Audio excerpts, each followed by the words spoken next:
해보겠습니다. 오늘 사회문화 지문이 그렇게 어렵지가 않아가지고 잘 들어보면 금방금방 이해할 수 있을 겁니다. 갑시다. 요거는 들어놓으면 여러분들 살면서 한 번쯤은 써먹을 일이 있을 수도 있는 도움이 되는 지문입니다. 알아두면 좋아요. 자, 현대사회에서 디지털 금융기술의 발달은 금융거래의 속도와 편의성을 극적으로 향상시켰죠. 그래서 전부 다 모바일 뱅킹 쓰잖아요. 뭐 카카오페이도 마찬가지고요. 그럼 모바일 뱅킹 통해서 몇 번의 터치만으로도 송금이 이루어지는 시대가 도래했지만 이런 기술의 발전은 예상치 못한 문제가 생겼어요. 그게 뭐냐? 대표적인 사례 바로 오늘 우리가 해야 되는 내용, 차고 송금입니다. 말 그대로 돈을 잘못 보냈다는 거지. 그래서 차고 송금이란 송금인이 실수로 의도하지 않은 계좌에 돈을 보내는 경우를 말하며 입력 오류이거나 수취인 차고 선택 등에 따라서 발생하게 됩니다. 우리 지금 해볼게. 차고 송금, 살면서 이런 일 없으면 좋지만 실수 한 번씩 많이 하거든요. 여러분 언제 이런 실수가 있을 수 있느냐? 살면서 가장 가까운 미래에 이제 공부를 열심히 해. 여러분 서울에 올라가겠죠? 그러면 이제 자취방을 구한단 말입니다. 그래서 내가 있잖아. 뭐 나랑 우리 이렇게 앉아있는 사람끼리 식당에서 밥 먹었어. 내가 카드 결제하고 뭐 나한테 돈으로 보내줘. 이런 경우 있을 수 있잖아요. 이럴 때는 차고 송금이 잘 안 생겨요. 왜냐면 이름을 알잖아. 그러니까 석비가 나한테 보낼 때도 송시율이란 걸 알고 보내고, 나도 뭐 지한이한테 보낼 때 마지막 이름이 한 번 더 뜹니다. 김지한에게 보내시겠습니까? 이렇게. 이럴 때는 잘 안 생기는데 모르는 사람한테 돈을 보낼 때거든. 대표적인 때가 이제 좀 큰 돈일 때 그런 사건이 나는 게 서울 올라가서 자취방 구할 때, 우리 뭐 생판 처음 보는 사람한테 건물주라 그래서 사실 건물주 얼굴도 잘 못 보고 계약할 때 많거든요. 부동산에서 대리로 그냥 해주는데 우리는 나름대로 우리 나이에 굉장히 큰 돈인 뭐 500만 원, 1000만 원 보증금을 넣어야 된단 말이야. 근데 이름을 모르니까 그냥 계좌번호 숫자 잘 안 보이니까 조그마한 글자만 보고 입력해서 보내잖아요. 근데 숫자 하나만 잘못 입력해도 다른 사람에게 송금이 되는 거지. 그래서 너희가 열심히 모은, 피땀 흘려 모은, 알바에서 모은 1000만 원을 내가 다른 사람에게 보냈어. 차고 송금이죠. 그래서 그때 상황을 이야기하는 거고, 그때 이제 빨리 돌려받아야 될 거 아니야. 내가 방 계약을 해야 되니까. 그래서 그런 상황을 생각해보면서 읽어보면 됩니다. 차고 송금이 발생했어. 그러면 송금인은 즉시 해당 은행에다가 이것을 신고하고 반환을 요청하고요. 은행은 중개자로서 수취인에게 연락해서 송금 실수입니다. 빨리 돌려주세요를 유도한대요. 간단하게 정리를 합시다. 저라고 할게요. 이름이 헷갈리지 않게. 자, 송시율이 돈을 보낼 거였어. A라는 사람에게. 그래서 보낼 때 당연히 은행을 통해서 보내겠죠. 그 은행을 우리는 뭐 제일 흔한 농협으로 하겠습니다. 농협은행을 통해서 돈을 송금했어요. 뭐 농협 어플을 쓴다거나 해서. 근데 내가 A한테 보냈어야 되는데 잘못해서 B씨에게 이걸 보내게 된 거지. 그럼 일단 나는 송금인이라는 말을 쓰죠. 나는 송금인이야. 그 다음에 돈을 받은 이 B씨, 이 사람을 지금 수취인이라고 했고요. 그 다음에 여기에서 중간에 있는 이 농협은 뭔 역할을 하냐? 중개자라는 이야기를 해요. 그래서 내가 빨리 농협에 전화해가지고 저 방금 A씨한테 돈 보낼 거 B한테 잘못 보냈어요 라고 하면 농협이 중개자의 역할로서 이 수취인에게 연락해서 송금 잘못 보냈습니다. 그래서 돈 좀 돌려주세요 라고 한다는 거지.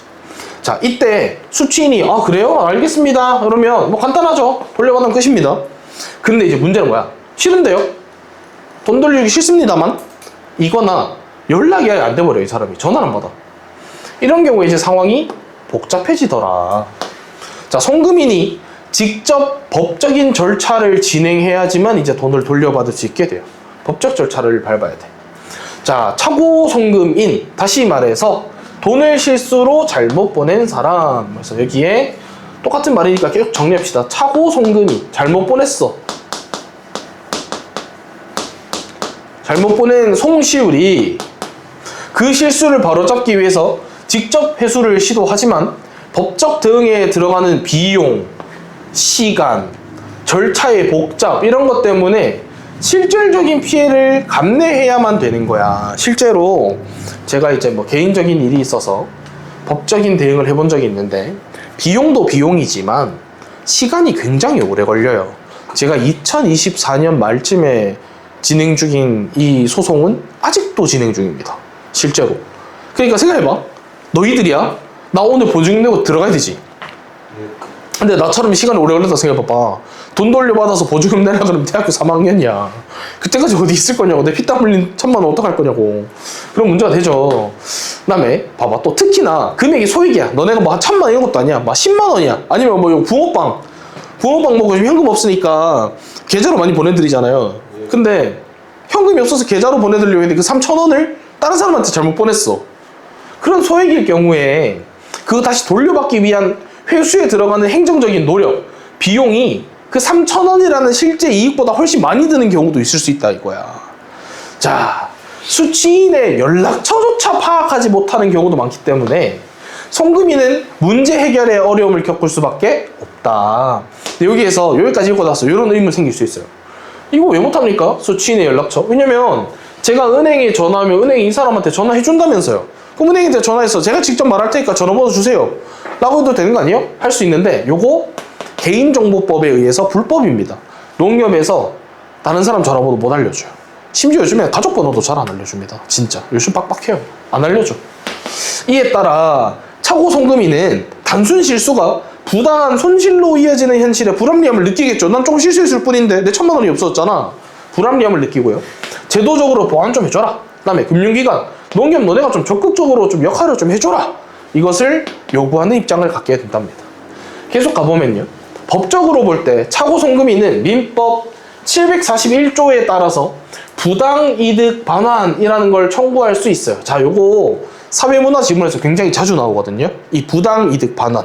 이거 알아두시면 좋습니다. 말 그대로 부당하게 네가 이득을 얻었으니 그거 내놔라 이거거든요. 밑에 조금 더 읽어보면 법률상의 원인 없이 타인의 재산 또는 노무로 인하여 이익을 얻고 이로 인해서 타인에게 손해를 가했으면 그 이익을 반환해야 한다 라고 적혀 있고요. 이는 송금인이 민사소송을 통해서 수취인을 상대로 반환을 청구할 수 있는 근거가 된답니다. 그러니까 내가 이 사람에게 뭘 할 수 있다는 거야? 너 아무런 나에게 대가 없이 부당한 이득을 얻었으니 그거 반환해라 라고 청구할 수 있다는 거죠. 요거는 실제로 굉장히 많은 일에, 예를 들어서 사기를 당했어. 나는 이득이 아무것도 없는데 그 사람이 내 돈 가져가서 배부르고 있죠? 부당이득이죠? 그것도 역시나 너 부당이득이니까 내놔라 요구할 수 있는 겁니다. 그런 데서 많이 쓰는 거예요. 자, 그러나 소송은 절차가 번거롭고요. 시간이랑 비용도 들어요. 제가 아까 그랬죠? 수취인이 고의적으로 반환을 회피하고 있으면 송금인의 부담은 엄청 더 머리 아파집니다. 너 그냥 돈 돌려받으면 그만인데 그 돈을 자꾸 안 줄 때가 있어. 나쁜 사람이지. 자, 일부 수취인은 본인 계좌에 갑작스럽게 입금된 금액을 처음에는 정당한 수입으로 오해할 수 있고, 예를 들어서 이 B씨가 마침 그날 자기 월급날이었어. 자기 월급도 마침 그날 1,000만 원이 들어오는 날이었는데 그 사람 이름으로 1,000만 원이 들어오니까 그냥 이름은 안 보고 1,000만 원 들어왔네, 나 월급 들어왔나 보다 하고 오늘 1,000만 원 들어온 김에 맛있는 거 사 먹고 비싼 뭐 옷 사기로 해가지고 1,000만 원 다 써버렸어. 그런 경우도 있을 수도 있겠죠. 뭐 그런 경우. 또 일부 수취인은 연락을 받지 못한 상태에서 이루어진 이 입금만으로는 송금 잘못 들어온 건지 아예 모르는 경우도 있을 수 있지. 매일 그걸 들여다보고 있는 사람이 아닐 수도 있을 테니까요. 그런데 반환 요청을 받았어. 혹은 은행을 통해서 전화를 받았어. 연락을 받았어. 이러면 수취인은 타인의 돈을 잠깐 맡고 있는 보관자가 됩니다. 자, 일단 여기 전제 있었어요. 조건 있죠? 전화를 받았어. 내가 이제 그 사실을 인지했어. 이 돈이 내 돈이 아니라는 걸 인지하는 순간 수취인은 뭐가 됩니까? 보관자가 됩니다. 돈을 잠시 보관하는 사람이라는 의미가 돼요. 물론 여기에 뭐가 있었다? 조건이 있었습니다. 인지했을 때요.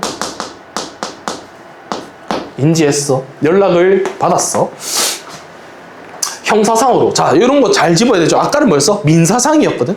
자, 형사상으로 수취인이 송금 실수임을 인지하고도 고의로 돈을 주지 않거나 돈을 내 맘대로 사용했을 경우에는 횡령죄가 성립할 수 있습니다.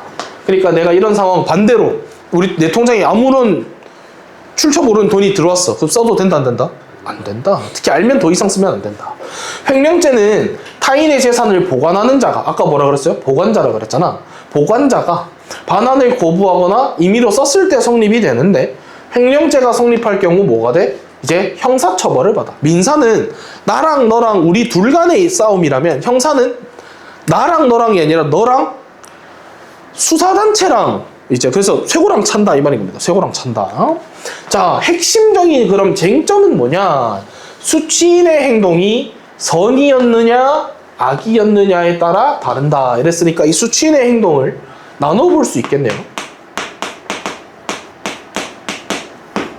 악이냐 선이냐 이렇게 나눌 수 있겠답니다. 자, 그럼 선의는 뭔데? 차고송금임을 몰랐다. 이때는 민사적인 반환 의무만 존재하고요. 이것만 존재하는 거야. 형사처벌 대상은 아니다. 이랬으니까 다시 두 개로 나뉘어서, 이거는 선의일 때, 모름의 경우일 때 두 개로 나뉘어서 민사, 형사. 당연히 돌려줘야죠. 이건 뭐 당연한 거지. 내 돈이 아니니까 돌려줘야 돼. 하지만 형사처벌은 받는다 안 받는다? 받지 않는다. 몰랐으니까. 자, 반면에 송금 실수인 거 알고 있었습니다. 근데도 반환을 거부했고 이 돈을 써버렸을 때는 형사적 책임이 성립이 돼요. 그래서 역시나 인지했을 경우 다시 나눠서 민사, 형사로 나눴을 때 당연히 민사 돈을 돌려줘야죠. 부당이득이니까. 근데 얘는 하물며 뭐까지 된다? 형사처벌까지 받을 수 있다. 깜빵 간다. 혼쭐 난다. 이 말입니다. 그래서 대표적인 판례가 나옵니다. 요즘에 이거 좀 자주 나오네요. 그죠? 판례가 또 나옵니다. 2021년 차고송금. A는 실수로 920만 원을 다른 사람에게 보냈는데, 이걸 받은 수취인이 자기 돈 아닌 거 알면서도 반환하지 않고 지생활비로 써버렸어요.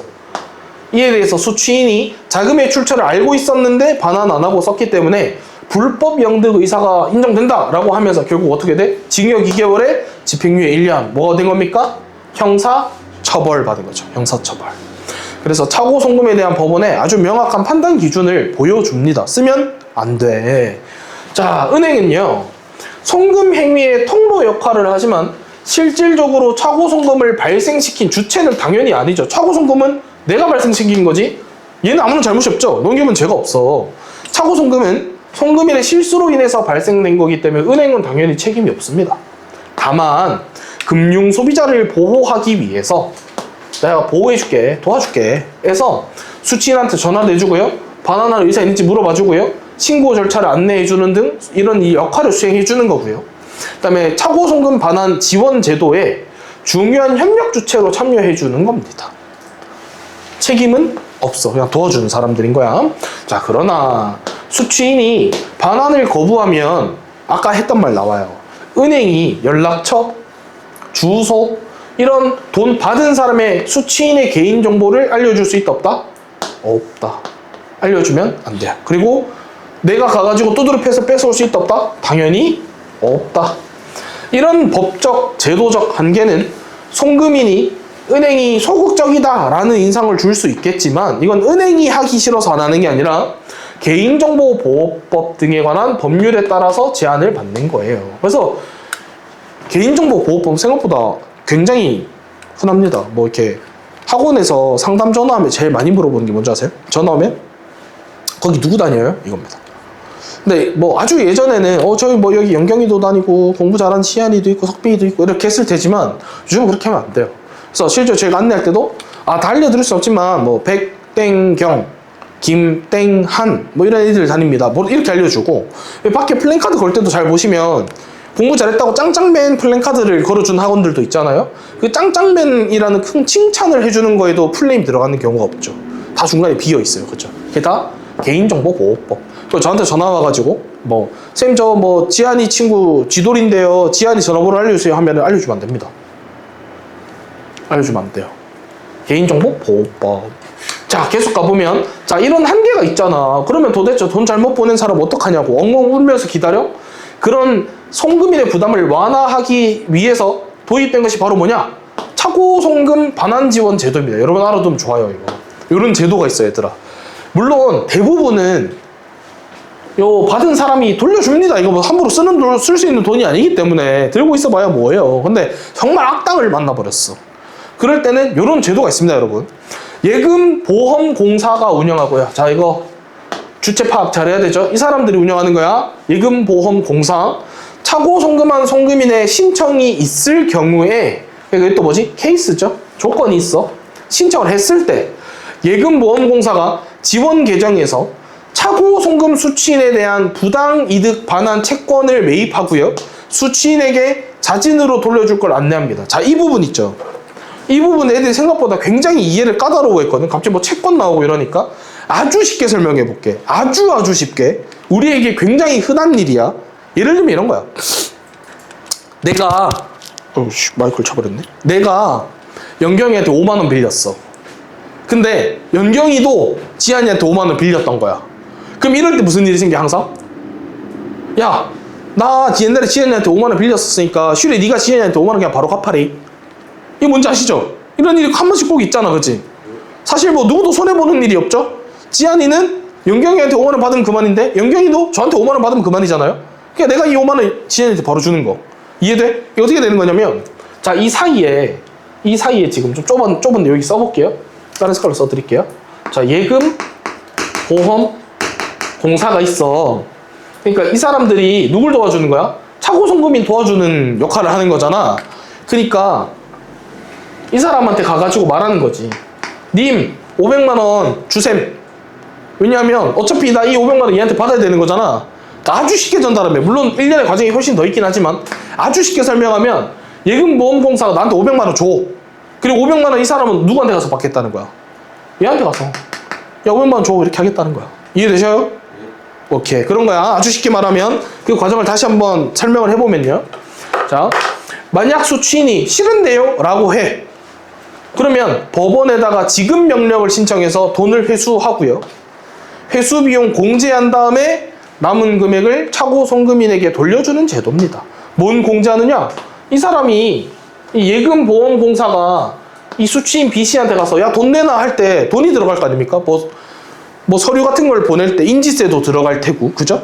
뭐 우편으로 보내면 우편 한 돈 2,000원 들어갈 테고, 그죠? 뭐 그런 돈 공제해가지고 받을 수 있어. 근데 그 공제 금액이 크지 않으니까 만약에 우리한테 이런 일이 생겼다. 근데 은행에서 전화했고 얘한테 돌라 했는데 얘가 안 준다. 그럴 때는 빨리 예금보험공사에다가 전화를 하면은 처리될 수 있습니다. 자, 보겠습니다. 신청 요건이 있어요. 아무나 다 되는 게 아니야. 1번, 차고 송금 금액이 5만 원 이상 1억 원 이하여야 됩니다. 너무 작아도 안 되고 너무 커도 안 돼요. 이해되시죠?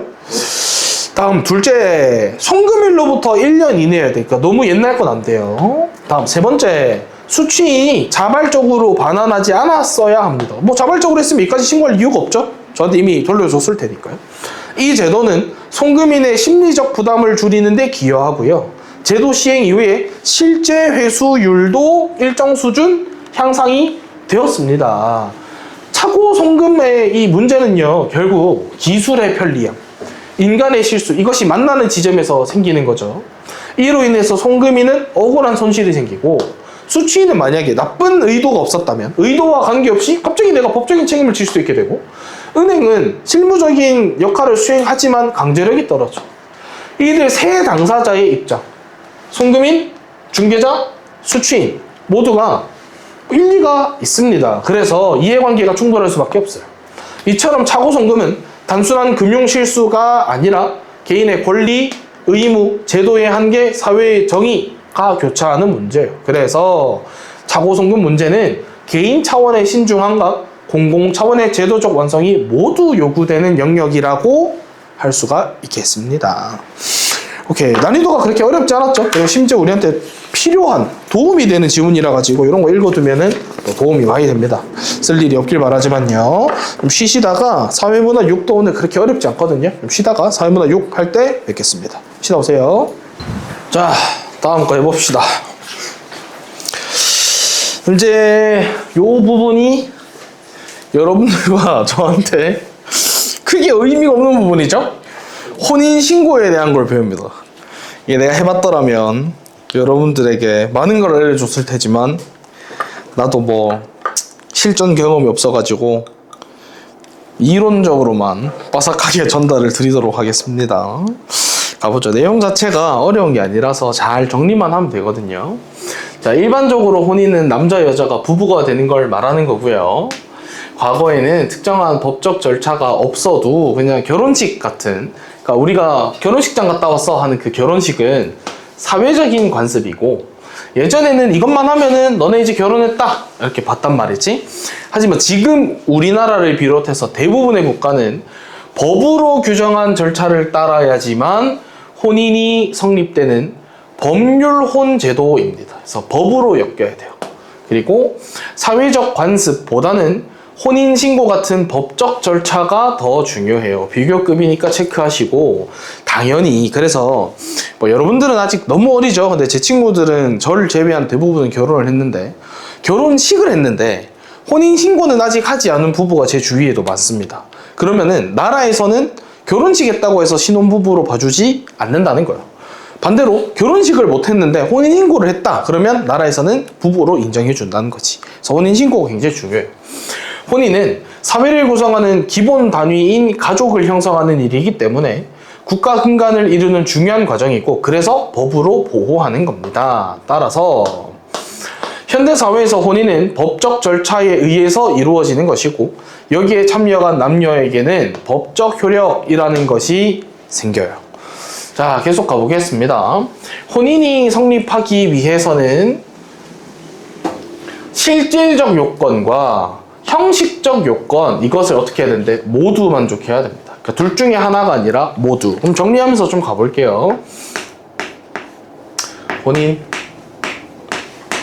이것이 성립하려면 실질 요건과 형식 요건이 모두 맞아야 되는데, 그럼 이 뒤에 이제 뭐 하겠습니까? 얘는 뭐고 얘는 뭐고 설명해 주겠죠? 이 실질적인 요건에서 제일 중요한 것, 이거 비교급 중에서 최상급 나오면 체크해야 된다 그랬습니다. 제일 중요한 것은 혼인 의사의 합치입니다. 혼인 의사는 부부 관계가 되겠습니다 라는 의사로 반드시 혼인 당사자 간의 합의가 필요한 거야. 당연한 거죠. 뭐 내가 너랑 결혼하고 싶다 그러면 뭐 요즘 결혼하는 거야? 그럼 저도 카리나랑 결혼했죠?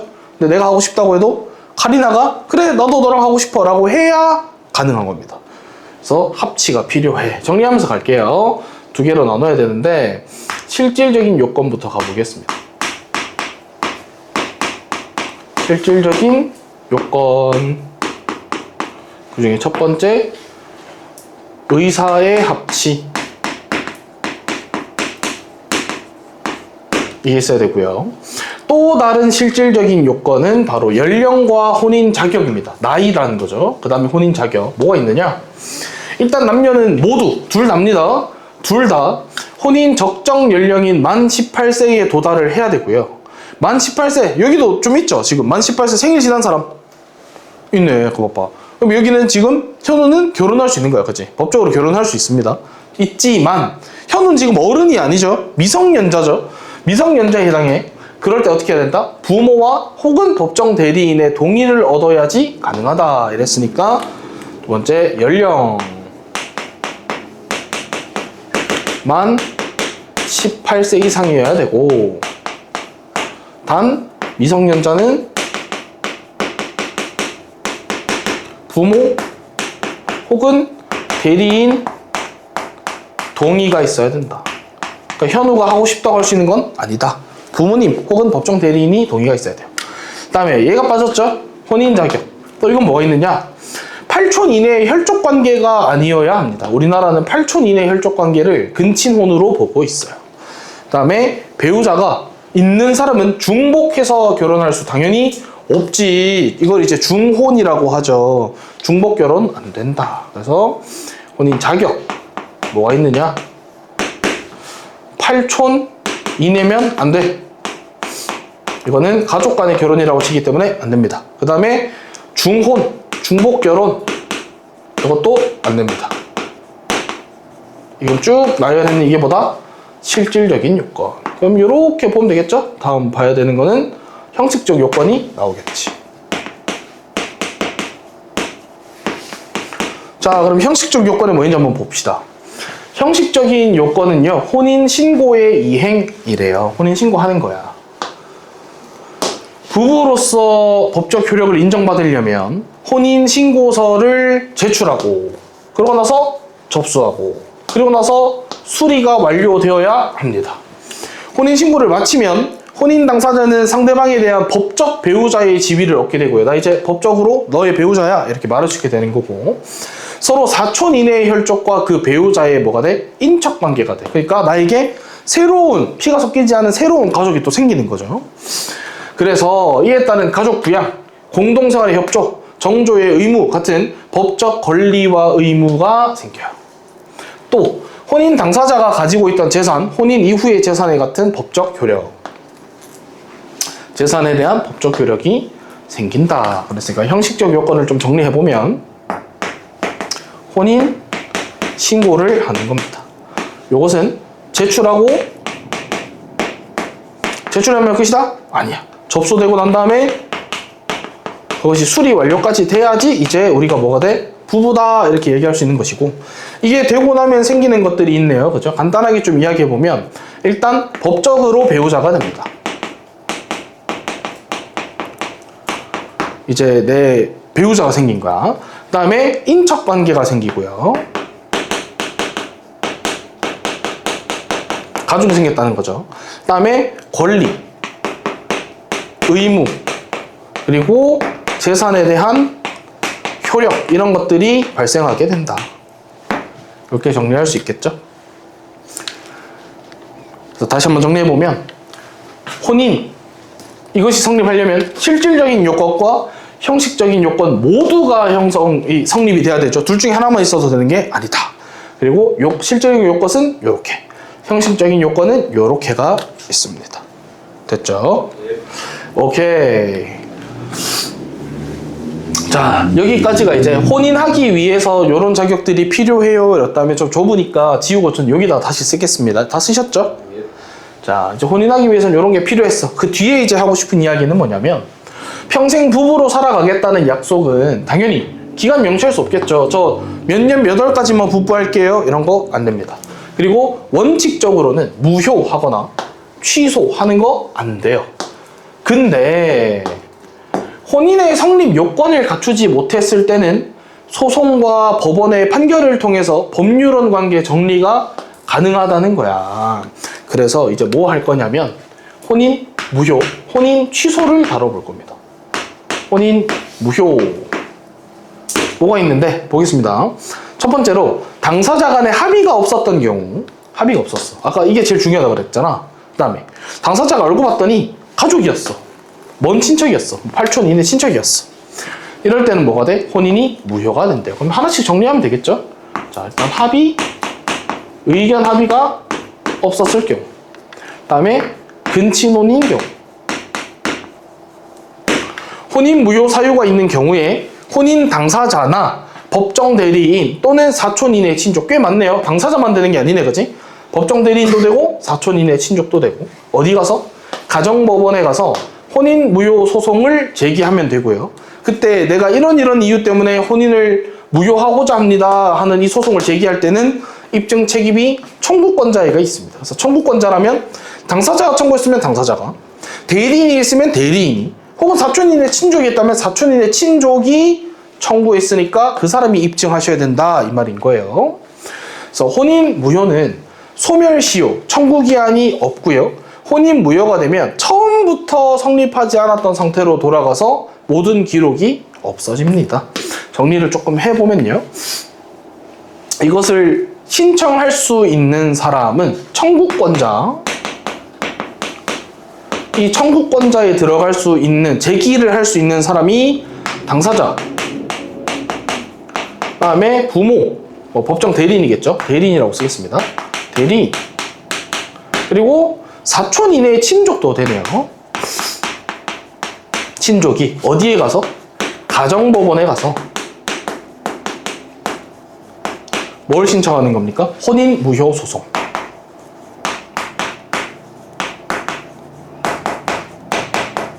이 혼인 무효 소송을 하고 나면 그것의 입증 책임은 누구에게 있다? 바로 여기 적혀있는 청구권자에게 입증 책임이 있습니다.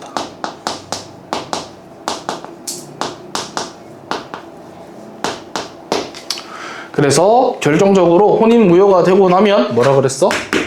소멸시효나 청구기한이 떴다? 없다. 그래서 소멸시효, 그 다음에 청구기한 없습니다. 근데 사실 이런 워딩을 넣었다는 건 우리가 지금 혼인 무효는 맞는데 혼인 취소는 안 보고 있잖아요. 취소는 뭔가 다른 점이 있겠죠. 그래서 아까도 그랬지만 이렇게 이항 대립으로 구성되는 거 100% 뒤에 나오는 이야기는 혼인 취소에 대한 이야기일 텐데 이 혼인 취소에 대한 이야기를 이제 어떻게 하면 돼? 잘 배열하시면 돼요. 잘 정돈해놓고 위에 것과 차이점을 생각해 보시면 됩니다. 오케이, 가보겠습니다. 자, 당사자 중에 한 명 이상이 적정 연령에 도달하지 않았거나, 그러니까 18세 이상과 18세 미만이 결혼한 경우를 이야기하겠죠. 그 다음에 미성년자가 동의가 없이 결혼한 경우, 또 혼인 당시에 당사자 중 한쪽이 이미 중혼했어. 그러니까 결혼했는 사람이 비밀로 하고 또 결혼했어. 이런 중대한 사유가 있었던 것을 알지 못했던 경우, 그 다음에 사기나 강박, 거짓말했어, 속였어, 혹은 결혼하라고 막 나랑 결혼하라고 이렇게 했어, 막 강박했어. 이렇게 해서 혼인 의사를 표현했을 경우에 역시나 가정법원, 이건 똑같죠. 공통점이지. 이런 거 잘 집어야 됩니다. 공통점. 자, 가정법원 가서 혼인 취소를 청구할 수 있습니다. 그러면 일단 이것도 마찬가지로 정리합시다. 한쪽이 연령이 안 됐을 경우, 18세가 안 됐다는 거죠. 다음, 미성년자 동의 없는 경우, 그 다음에 한쪽이 중혼했습니다. 그리고 사기, 강박 해서 억지로 결혼한 경우, 역시나 똑같이 혼인 무효 소송은 가정법원에 가서, 혼인 취소는 가정법원에 가서 신청을 하는데, 여기에서 뭐라고 합니까? 사유에 따라 청구권자가 달라집니다. 여기 차이가 있죠? 여긴 청구권자를 딱 명확하게 알려줬는데 차이점. 청구권자 다른 상황에 따라서 달라요. 또 상황에 따라서 청구권이 제한될 수도 있습니다. 마찬가지로 청구권 제한이 있을 수 있다. 이렇게 되는 거죠. 자, 미성년자가 동의 없이 혼인을 한 경우에도, 요거죠. 동의 없이 결혼한 경우에도 결혼하고 나서, 혼인하고 나서 나이가, 시간이 지나버렸어. 그래서 지금 만 19세 이상이 된 성인이야. 혹은 임신을 했어. 성인이 됐거나 임신한 경우에는 혼인 취소할 수 있다, 없다? 없다. 그래서 요 경우에도 19세가 넘었거나 임신의 경우 취소할 수 없다. 사기를 안 날, 그 다음에 강박으로부터 면한 날 3개월이 지난 이후, 그러니까 이거 알게 됐지만 3개월을 초과하면 된다 안 된다? 취소 안 된다. 마찬가지로 중대사유, 아까 중대사유 뭐라 그랬냐면 중혼 이야기 했었거든요. 이것을 알게 된 지 6개월 지났을 때도 역시나 6개월이 초과하면 취소할 수 없다. 이렇게 나오네요. 법원에서 확정 판결을 받은 이후부터 1개월 이내에 관할 신고에 신고를 해야 절차가 완료되고요. 혼인 취소가 되더라도 취소 이전까지의 법률혼 관계는 인정이 돼. 자, 이것도 역시나 차이점이죠. 아까 여기 제가 빼먹고 못 적었는데, 이게 혼인 무효 소송이 끝나고 나면은 이전 결혼은 없는 게 된다 그랬는데, 지금 혼인 취소의 케이스를 보시면 일단 1개월 이내에 빨리 가서 뭐 해야 돼? 신고를 해야 완료가 되고요. 그 다음에 이전의 결혼 관계는 인정이 된다.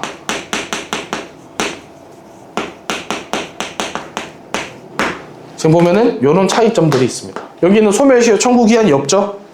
아는 날부터 가서 이야기할 수 있는데, 혼인 취소에 있는 요 사유들은 혼인 무효가 아니라 취소기 때문에 이전에 있는 결혼이 돼. 그러니까 이거 여러분 어리니까 알면 좋은데 어릴 때 막 우리 영원하자 뭐 이거 되게 많이 해요. 우리 뭐 영원히 사랑하자. 그래서 막 장난처럼 혼인신고 막 써놓고 뭐 바보처럼 제출하고 이런 경우도 있는데 머리 아픕니다. 그럼 하면 안 돼요. 특히 뭐 20살 이후에 더 답이 없어. 이미 성인들이기 때문에.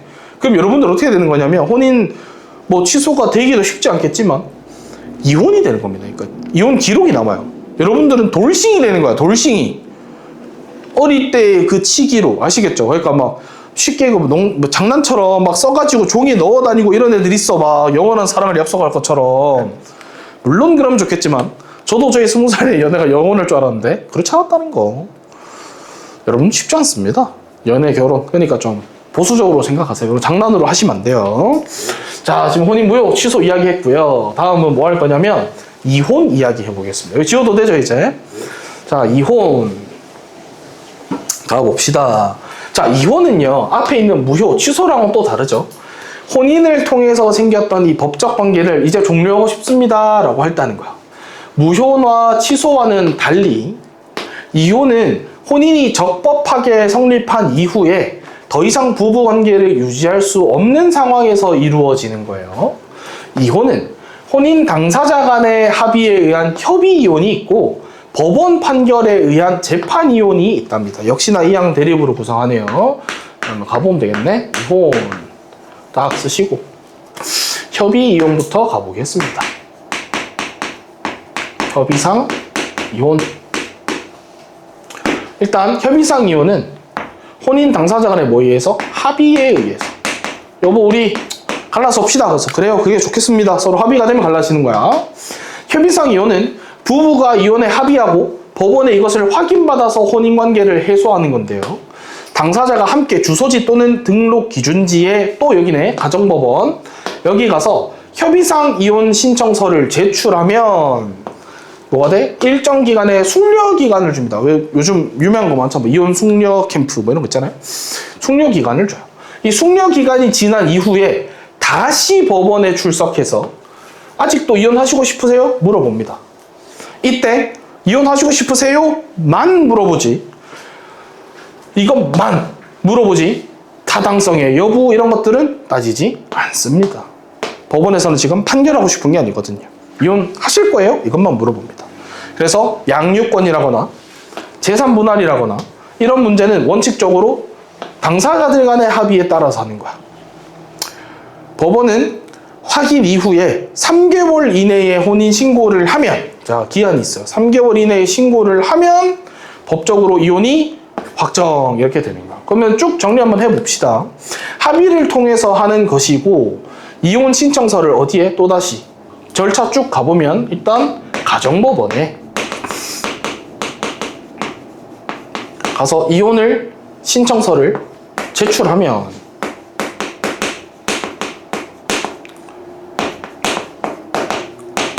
뭘 준대? 숙려기간을 줘요.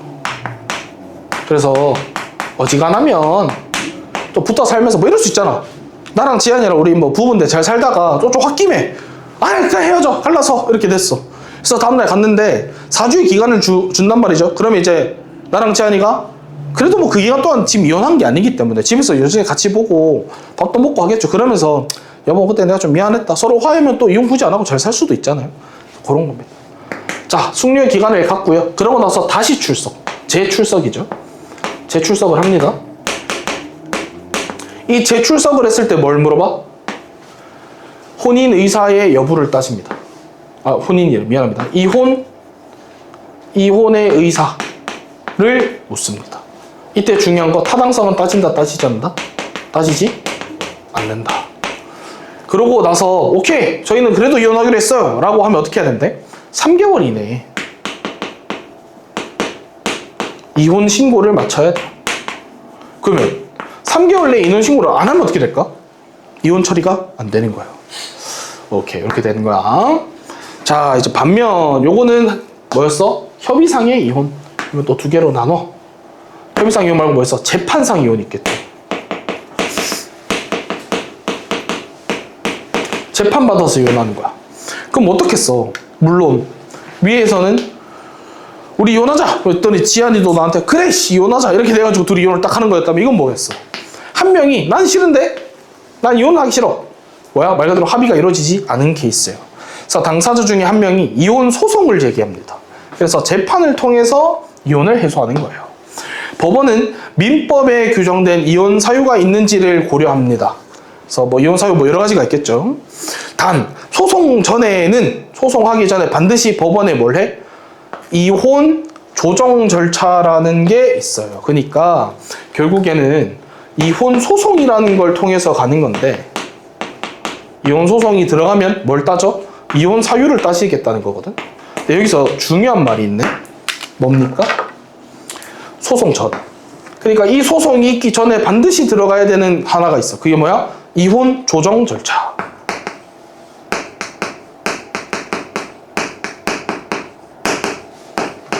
얘를 거쳐야 됩니다. 이걸 거치고 만약에 조정이 성립했어요. 그러면은 소송까지 간다 안 간다? 안 가겠죠. 그냥 이혼하는 거지. 근데 이제 안 되면은 소송하고 이혼 사유 따지고 이제 뭐 나누겠다 이거지. 법원의 판결에 의해서 이혼이 확정이 되면 승소자는, 요거는 또 차이점이 있죠. 여기는 3개월이었는데 여기서는 얼마? 1개월 이내에 가서 이혼 신고를 해야 된다. 그래서 1개월 내에 이혼 신고를 해야 된다. 그래서 이렇게 차이점이 마지막까지 있습니다. 그래서 지금 쭉 우리가 요 지문에서 혼인이 성립하는 요건들, 그 다음에 혼인 무효, 혼인 취소, 그 다음에 이혼까지 이렇게 쭉 다뤄봤습니다. 오늘 요번 주는 전체적으로 어렵지 않았던 것 같거든요. 지문이 제 생각에 전체적으로 좀 난도가 쉬웠어요. 그래서 준비하기 좀 수월하셨을 것 같고, 우리가 이제 다음 주부터는 내신 시험 기간에 들어가니까 다음 주에는 정해진 날짜에 와서 문제 최대한 많이 풀어서 오셔가지고 질문도 많이 하시고 그렇게 시간 보냈으면 좋겠습니다. 좀 쉬다가 현대소설도 본문을 다 읽고 시간이 오래 걸리고 그러지 않습니다. 빨리빨리 나갈 거니까 좀 쉬다가 현대소설 할 때 뵙겠습니다. 고생하셨습니다.